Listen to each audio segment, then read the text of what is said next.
Hello guys, ito, good morning. Ginagawa mo? Kakakuha lang natin ng malunggay doon sa lote. Magigisa naman tayo ng mais. Galing ko lang rin sa palengke, bumili ng sibuyas, bawang, tsaka ito, itlog. I-prepare na natin yung ating lulutuin. Ito, punin natin sa Hindi totoo yan. yung ginisang baboy, panggigisa na baboy.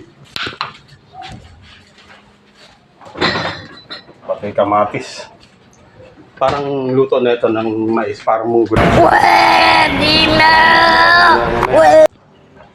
Ito na ngayon, nakaprepare na si bawang, sibuyas, kamatis.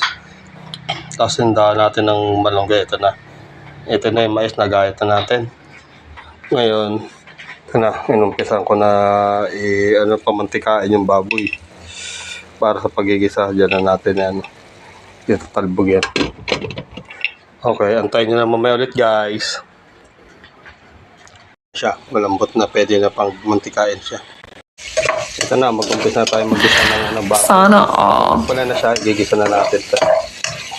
Po.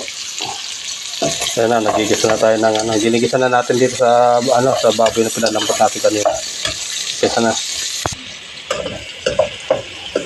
Yung kamatis, nilagyan na natin ng kamatis at saka ng Nor cubes, pampalasa.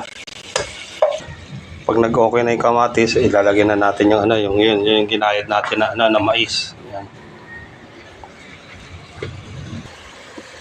Ito na, ilalagyan na natin yung ginayad natin na mais dito.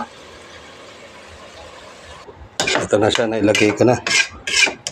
Antay lang natin siyang kumulo.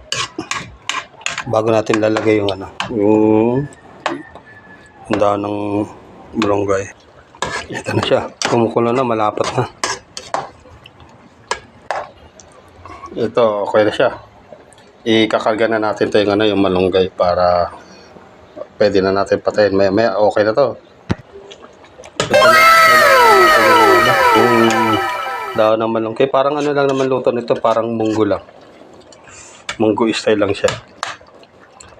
Mga ilang segundo lang to, 1 minuto, wala pa ang to. Luto. Maya lang, pwede na to. Okay, ready na tayo. Okay, ito na, ready na yung natin, recipe natin na ginisang mais. Yummy! Pwede na siya.